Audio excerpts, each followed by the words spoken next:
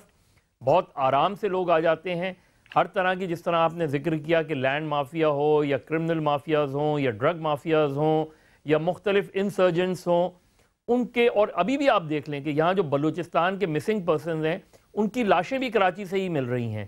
تو اس لیے کراچی جو ہے سب سے سیفسٹ ہیون ہوتا ہے اور یہی وجہ ہے کہ جب بھی کہیں بھی آپ آپریشن کریں گے اس کا امپیکٹ کراچی میں آنا لازمی ہوگا.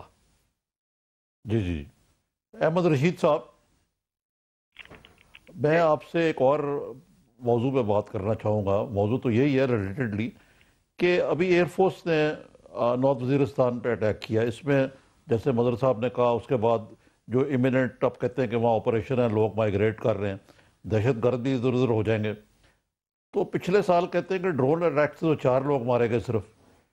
اب بتائیں کہ یہ ایک دم ڈرون اٹیکس جو ہیں امریکہ نے بند کر دیے, اس کے ساتھ یہ ڈرون کا کوئی ذکر ہی نہیں ہوتا. ایسے لگتا ہے کہ وہ جو کہتے تھے کہ اٹس امریکاز وار, امریکہ نے کہا اچھا اب آپ کی اپنی جنگ ہے, آپ بھگتے ہیں, آپ ڈرون نہیں کریں, اپنا ایئر فورس استعمال کریں. تو یہ جو ایک کوانٹم لیپ آیا, ایک چینج آیا, یہ کو مستقل لگتا ہے. مجھے تو لگتا ہے کہ جب امریکہ نکل جاتا ہے یہاں سے 2014 میں تو ڈرون اٹیک والی آپشن بھی ختم ہو جائے گی ہمارے لیے. نہیں جی دیکھیں, ڈرون اٹیک میرے خیال میں اب پھر بھی چل سکتے ہیں. اس لیے وہ اگر امریکن بیس رہتا ہے افغانستان میں اس میں ڈرون کے بھی استعمال ہوں گے, اور اگر نہیں تو وہ خلیج میں ان کی کشتیاں جو ہیں ان سے بھی وہ لانچ کر سکتے ہیں. اصل بات یہ ہے کہ یہ جو ڈرون ابھی سے جو رک ہے میرے خیال میں امریکہ جو ہے وہ پاکستان کی طرف دیکھ رہا ہے کہ وہ خود اب کچھ شروع کرے گا کاروبار یا نہیں کرے گا. میرے خیال میں اگر پاکستان فاتح پہ خاص طور پہ ایک اوفینسو کاروبار شروع کرے گا تو ڈرون حملے جو ہیں وہ کچھ وہ واپس آ جائیں گے اور پاکستان کی مدد میں آئیں گے. اس کا میرا یہ کہنا ہے کہ وہ ان کو ٹارگیٹنگ جو ہوگی وہ پاکستان طالبان کی لیڈرشپ پہ ہوگی.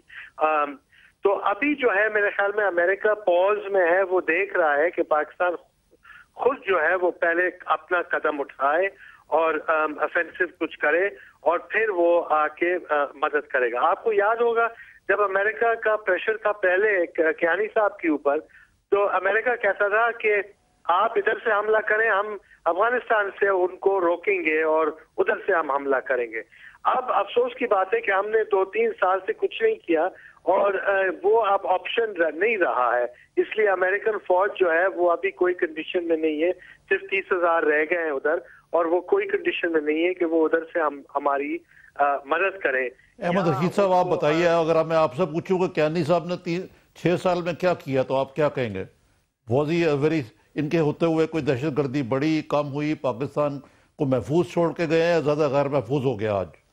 نہیں, میرے خیال میں ان کا جو آخری 2-3 سال ہیں وہ تو ظاہر ہے کہ دہشت گردی بہت زیادہ بڑی ہے اور صرف فاٹا میں نہیں رہی ہے مگر پورے ملک میں بڑی ہے. اور خاص طور یہ جو شیعہ سنی فسادات جو ہیں کراچی میں جو فسادات ہیں, سچویشن بہت ڈیٹیریٹ ہوا ہے. جی احمد صاحب. جی میرا خیال سے لائن کٹ گئی احمد رشید صاحب کی. نہیں تو جی میرے خیال میں ایک فرق آیا ہے, جو نیا چیف آیا ہے اس نے کافی سختی سے کہا ہے کہ اگر فوج کو مارا جائے گا یا سویلینز کو مارے جائیں گے تو پھر فوج ضرور ریٹیلیٹ کرے گا, اور ہم نے دیکھا بھی ہے کہ انہوں نے ریٹیلیٹ کیا ہے. مگر جیسے مظہر صاحب کہہ رہے ہیں وہ بالکل صحیح کہہ رہے ہیں کہ ایک اسٹریٹجک پلان ابھی تک نہیں بنا ہے, اور ایک اسٹریٹجک انسٹیٹیوشن جیسے نیشنل سیکیورٹی کاؤنسل کی جو بہت میرے خیال میں بہت ضرورت ہے وہ ابھی تک نہیں بنا ہے. اب ٹھیک ہے احمد رشید صاحب، آپ ہمارے ساتھ ہی رہیں، بریک کے بعد میں آپ کے پاس آؤں گا. ناظرین میں بریک کی طرف جانا ہے. بریک کے بعد ہم جو امریکہ کے ساتھ اسٹریٹجک ڈائیلاگ 3 سال کے تعطل کے بعد شروع ہونے لگا ہے اور سرتاج الدین صاحب ہمارے وزیر خارجہ اس کے لیے گئے ہیں امریکہ، اس پر بات کریں گے اور جو نکات ہمارے پارٹیسپنٹس نے اٹھائے ہیں ایک بریک کے بعد.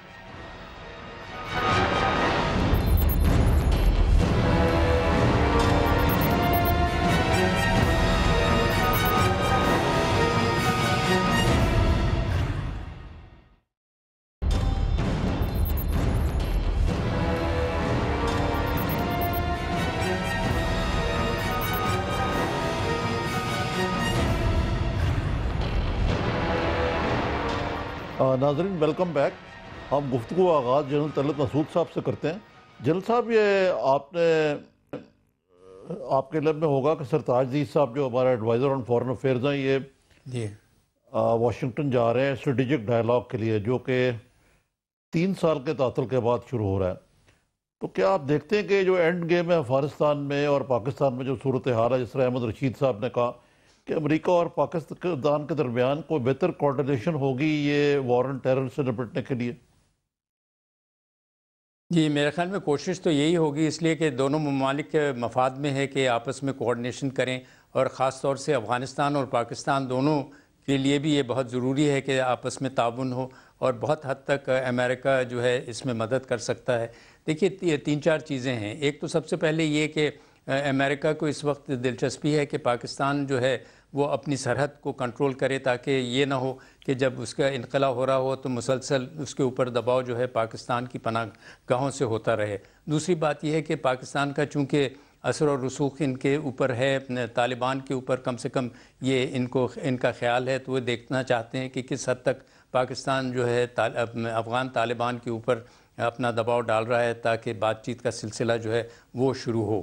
اور اگر وہ شروع ہوتا ہے، لیکن لگتا تو نہیں ہے کہ کوئی خاص اس میں کامیابی ہوگی، لیکن کوشش تو کرنی چاہیے. ابھی تک تو کوئی نظر نہیں آئی صاحب. اور جی اس کے ساتھ ساتھ میرے خیال میں یہ بھی کوشش ہے کہ افغانستان اور پاکستان کے دونوں ممالک میں تعلقات بہتر ہوں. وہ میرے خیال میں بڑی حد تک کچھ اس میں پیش رفت ضرور ہوئی ہے، اس لیے کہ نواز شریف صاحب نے بڑی کوشش کی ہے کہ کارزائی صاحب سے اعتماد حاصل کیا جائے، اور میرے خیال میں اس وقت جو تعلقات ہیں وہ بہت پہلے سے بہت بہتر ہیں.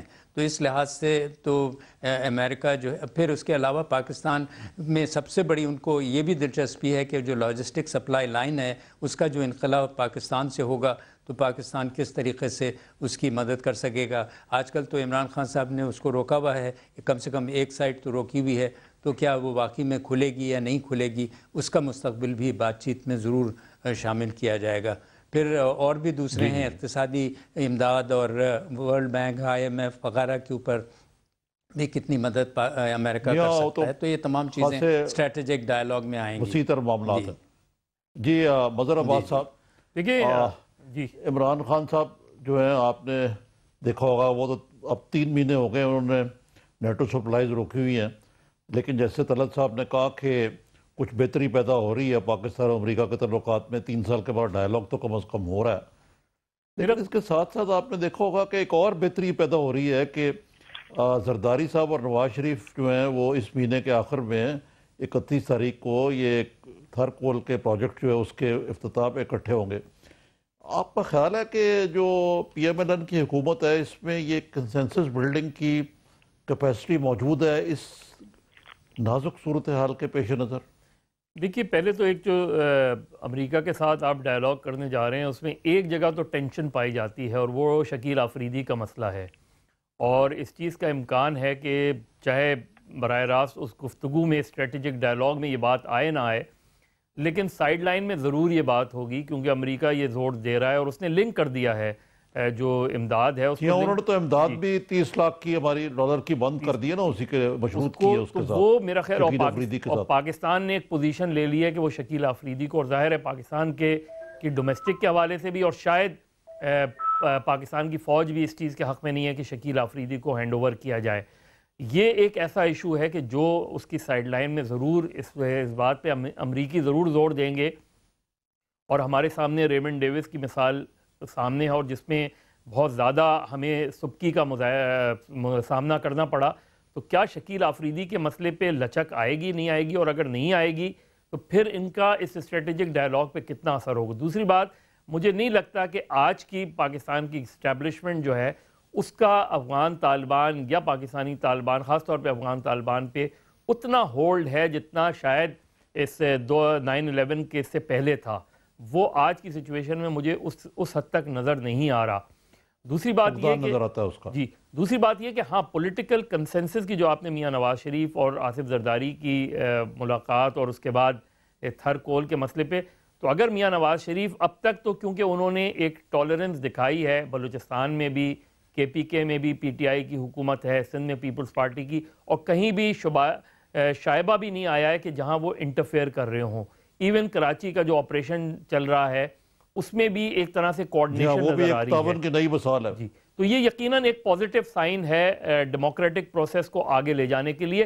اور اگر اسٹریٹجک ڈائیلاگ اور اسٹریٹجک یہ جو آپ جا رہے ہیں آپریشن میں یا مذاکرات میں، اس میں بھی اگر کوئی ایک ایسی پرماننٹ کمیٹی بنا دی جائے ان تمام لیڈرز کی جو وقتاً فوقتاً اس حوالے سے ملتے رہیں اور آرمی سے بھی ڈائیلاگ کرتے رہیں، تو میرا خیال ہے situation political situation on ground کافی ڈیفیوز ہوگی. جی بہت شکریہ آپ کا. احمد رشید صاحب، آپ بتائیے کہ جو ایک تو مظہر عباس صاحب نے کہا کہ ایک کنسنسس بلڈنگ ایکسرسائز ہونے چاہیے، کیونکہ اس کے بغیر تو کوئی چیز آگے نہیں چل سکتی. اکثر لوگ کہتے ہیں کہ یہ جو 2014 ہے بڑا ہی نازک سال ہے پاکستان کے لیے. کرزئی صاحب نے تو امریکہ کے ساتھ سیکورٹی معاہدے پہ دستخط کرنے سے بھی انکار کر دیے ہیں، اور اپریل میں جو الیکشن ہونے اس میں وہ کینڈیڈیٹ بھی نہیں ہوں گے. تو یہ ہمارے جو بلو بیک ہوگا یہ امریکی فوجوں کے انخلا کے بعد، وہاں سے کس طرح ہم اس سے ڈیل کر سکیں گے؟ میں ایک بات یہ کہنا چاہ رہا ہوں مظہر صاحب کے ایڈیشن میں کہ یہ جو وزٹ ہے سرتاج عزیز کا امریکہ، یہ ایک بہت نازک وقت پہ ہو رہا ہے. اس لیے اگر فوج نے حملے شروع کیے فاٹا میں اور صوبے خیبر پختونخوا میں، تو اسی وقت جب سرتاج عزیز واشنگٹن میں ہوں گے تو اپوزیشن پھر یہ چیخے گی اور طالبان بھی یہ چیخیں گے کہ یہ سارا امریکہ کا پریشر کی وجہ سے ہو رہا ہے. تو یہ ذرا میں صرف آپ کے نوٹس میں لانا چاہ رہا ہوں کہ یہ ذرا مس ٹائمنگ ہو گئی ہے کہ اسٹریٹجک ڈائیلاگ بھی شروع ہو رہا ہوگا اور شاید اگلے ہفتے کچھ کاروبار بھی شروع ہو، فوجی کاروبار بھی شروع ہو فاٹا میں. اب افغانستان کا جو فال آؤٹ ہے جی بہت پیچیدہ ہو سکتا ہے. اگر ادھر سول وار ہوتی ہے، الیکشن کامیاب نہیں ہوتے ہیں اور کینڈیڈیٹس میں لڑائی جھگڑا ہوتا ہے تو وہ فال آؤٹ جو ہے وہ بالکل پاکستان کی طرف ہوگا. ابھی بھی ہم دیکھ رہے ہیں کہ جو پیسہ دار لوگ ہیں وہ افغانستان سے جا رہے ہیں، دبئی جا رہے ہیں، کہیں اور بھی ملکوں کو جا رہے ہیں، اور ہم یہ نہیں چاہ رہے ہیں کہ ایسا ایک صورتحال پیدا ہو کہ پناہ گزین پھر سے پاکستان کی طرف رخ کریں. اور یہ بالکل ہو سکتا ہے اگر یہ الیکشن ناکام ہو. تو میرے خیال میں پاکستان اور امریکہ کی دونوں کی خواہش یہی ہے کہ یہ الیکشن کامیاب ہو اور کسی حد تک ایک لیجیٹیمیٹ نیا صدر بنے افغانستان میں اور جھگڑے کم سے کم ہو، اور ساتھ ساتھ طالبان جو ہے وہ نئی صدر کے ساتھ بات چیت بھی شروع کریں. جنرل صاحب، آپ مختصراً بتائیں کہ آپ کو اس خطے کی جو صورتحال ہے وہ کیسے نظر آ رہی ہے؟ اکثر تجزیہ نگاروں کا خراب ہے کہ خیال ہے کہ یہ اور خراب ہوگی، اور یہ جو پاکستان کی ایک بقا کو اور ریاست کو جو خطرہ ہے یہ اس سال کے دوران بڑھے گا یا گھٹے گا، یا it will become worse before it becomes better?